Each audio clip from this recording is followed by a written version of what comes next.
Okay, going to be a quick video on Buick Lucerne issues, ownership, what to expect on my personal experience. This is 2006. I had a 2007. I've had both of these within a year period. This one's got the 16-inch rims, the cloth interior. I got it, it was absolutely filthy. I've been cleaning on it. It's kind of getting there, but you should have seen it before I got it. One issue, you see where this tape is? There's a little, like a steel bar or clip that seems to wear through on every one I've ever seen.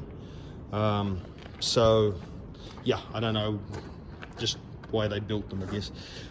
One issue, or I should say another issue, is when you start these things up, they'll die sometimes. You start them, they die.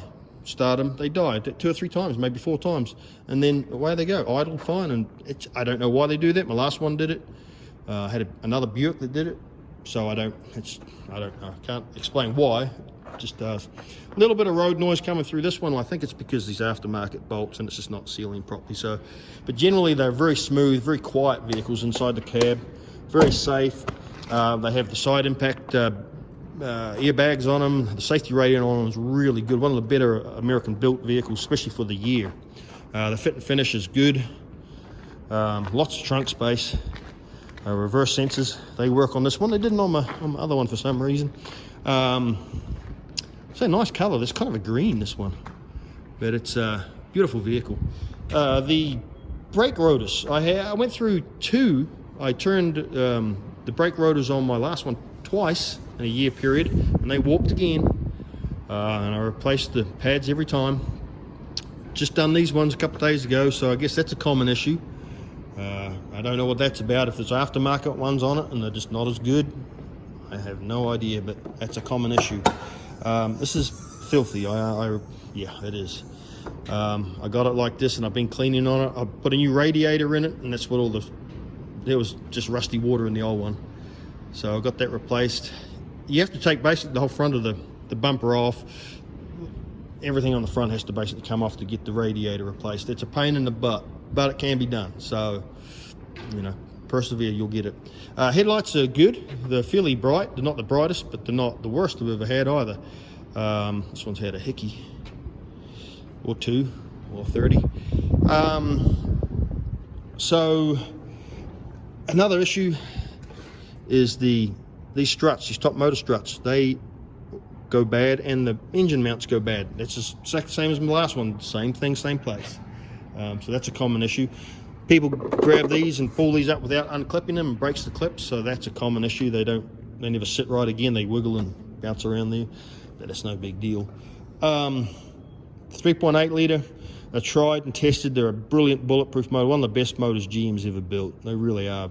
Fantastic motor. Other than that, really, I mean, they're a sturdy, quiet, dependable, economical vehicle. I'm getting up to 29 mile a gallon on the open road. So, you know, really, I mean, that's good. And the room in the back of these things is phenomenal.